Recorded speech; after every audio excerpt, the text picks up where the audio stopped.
മധ്യ നൈജീരിയയിൽ പാസ്റ്ററെയും 3 ക്രൈസ്തവരെയും തീവ്രവാദികൾ തട്ടിക്കൊണ്ടുപോയതായി report. Pastor ഹനുങ്കോൻ ഹിദയോനെയും സഹായികളെയും കച്ചിന അലാസാക്കി ബിയോം ഹൈവേയിൽ നിന്നാണ് തട്ടിക്കൊണ്ടുപോയത്. മധ്യ നൈജീരിയയിലെ ബെന്യൂ സ്റ്റേറ്റിലെ ഉക്കും ലോക്കൽ ഗവൺമെൻറ്റിലെ കൗൺസിലറും പാസ്റ്ററുമാണ് ഹനുങ്കോൻ ഹിദയോൻ. പാസ്റ്റർ, അദ്ദേഹത്തിൻ്റെ പേഴ്സണൽ സെക്രട്ടറി, ഡ്രൈവർ, സെക്യൂരിറ്റി എന്നിവരെ അവർ ഒരു മൃതസംസ്കാരത്തിൽ പങ്കെടുക്കാൻ പോകുന്നതിനിടയിൽ അന്യങ്ബ ടോങ്കോയിൽ വെച്ച് ഒരു സംഘം മുസ്ലിം തീവ്രവാദികൾ തട്ടിക്കൊണ്ടുപോകുകയായിരുന്നുവെന്ന് Ukum local government council secretary Jonathan Wadi പറഞ്ഞു. പാസ്റ്ററുടെ മോചനത്തിനു വേണ്ടിയുള്ള എല്ലാ നടപടികളും സ്വീകരിച്ചിട്ടുണ്ട് എന്നും ജനങ്ങളെല്ലാവരും സമാധാനം പാലിക്കണമെന്നും അദ്ദേഹം കൂട്ടിച്ചേർത്തു. സംസ്ഥാനത്ത് തീവ്രവാദി ആക്രമണങ്ങൾ നിരന്തരം വർദ്ധിച്ചുകൊണ്ടിരിക്കുകയാണ്. ലോഗോ, ഗെർ വെസ്റ്റ്, ഒക്കും, ഗുമ, കച്ചിയാനല, ഗുബോക്കോ, മഗുർദി, ഒക്കുപ്പുഗോ, പൊഗ്ബാഡിബോ, ഒതുക്കുബോ, ഉഗ്ബോക്കലോ, ഒതുക്പ, ഒറോഗം എന്നീ സ്ഥലങ്ങളാണ് അക്രമികൾ കൂടുതലായും ലക്ഷ്യം വെക്കുന്നതെന്ന് പ്രാദേശിക നേതാവായ ഇമ്മാനുവൽ ഓഡ പറയുന്നു. ഇക്വഡോറിൽ ഈ വർഷം സെപ്റ്റംബർ 8 മുതൽ 15 വരെ ദിവ്യകാരുണ്യ കോൺഗ്രസ് നടക്കും. മുറിവേറ്റ ഇക്വഡോറിനെ സുഖപ്പെടുത്താനുള്ള ഒരു അവസരം എന്നതാണ് പരിപാടിയുടെ ആപ്തവാക്യം. ക്വിറ്റോയിലെ ആർച്ച് ബിഷപ്പ് ആൽഫ്രഡോ ജോസ് എസ്പിനോസുമായി കൂടിക്കാഴ്ച നടത്തി പരിപാടിയുമായി ബന്ധപ്പെട്ട കാര്യങ്ങൾ സംസാരിച്ചതായി ദിവ്യകാരുണ്യ കോൺഗ്രസിൻ്റെ general secretary father Juan Carlos Garzon വെളിപ്പെടുത്തി.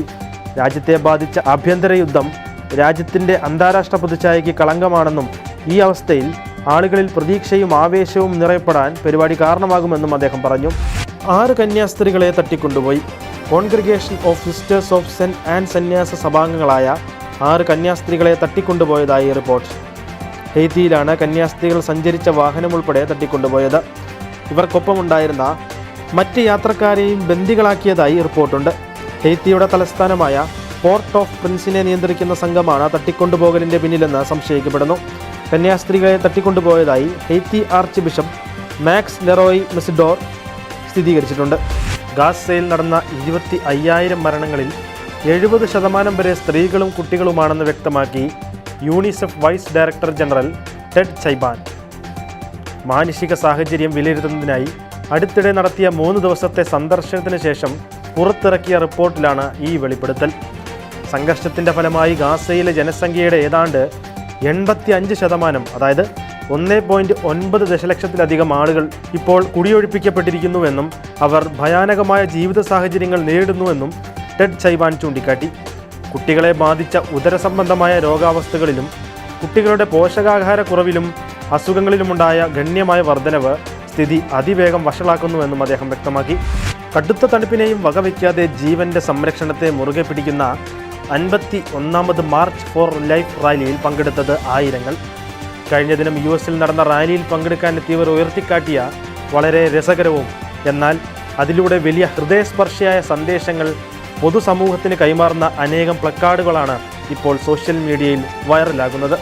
കസക്കിസ്ഥാൻ പ്രസിഡന്റ് ടോക്കോയുമായി വത്തിക്കാനിൽ വെച്ച് കൂടിക്കാഴ്ച നടത്തി ഫ്രാൻസിസ് പാപ്പ. കഴിഞ്ഞ ദിനം നടന്ന കൂടിക്കാഴ്ച സമാധാനത്തിനും സഹകരണത്തിനും ഊന്നൽ നൽകുന്നതായിരുന്നു. പരിശുദ്ധ സിംഹാസനവും കസക്കിസ്ഥാനും തമ്മിലുള്ള നല്ല ഉഭയകക്ഷി ബന്ധത്തെ ഇരു രാജ്യങ്ങളും സ്വാഗതം ചെയ്യുന്നതായി പരിശുദ്ധ സിംഹാസനത്തിൻ്റെ വാർത്താവിനിമയ കാര്യാലയം പുറത്തിറക്കിയ പ്രസ്താവനയിൽ പറയുന്നു. സുപ്രധാനമായ ഈ നയതന്ത്ര കൂടിക്കാഴ്ചയിൽ ആഗോള സമാധാനവും സ്ഥിരതയും പ്രോത്സാഹിപ്പിക്കുന്നതിനുള്ള പങ്കിട്ട പ്രതിബദ്ധത ഉയർത്തിക്കാട്ടുന്ന കാര്യങ്ങളെക്കുറിച്ച് ഇരു നേതാക്കളും ചർച്ച ചെയ്തു. മെക്സിക്കൻ സിനിമാ താരമായിരുന്ന ഭർത്താവിൻ്റെ മരണത്തിന് പിന്നാലെ നിത്യജീവനെക്കുറിച്ചുള്ള ബൈബിൾ വാചകങ്ങൾ പങ്കുവെച്ച് ഭാര്യയുടെ ക്രൈസ്തവ സാക്ഷ്യം. സിനിമാ താരമായിരുന്ന ഏഡൻ കാൻഡോയുടെ ഭാര്യ സ്റ്റെഫാനിയാണ് മത്തായിയുടെ സുവിശേഷം 6-ാം അധ്യായത്തിലെ വചനം പങ്കുവച്ചത്. ജനുവരി 8-നാണ് അർബുദ രോഗബാധിതനായി 42ാമത്തെ വയസ്സിൽ ഏഡൻ മരണമടയുന്നത്. ഭൂമിയിൽ നിക്ഷേപം കരുതി വയ്ക്കരുത്, തുരുമ്പും കീടങ്ങളും അവ നശിപ്പിക്കും.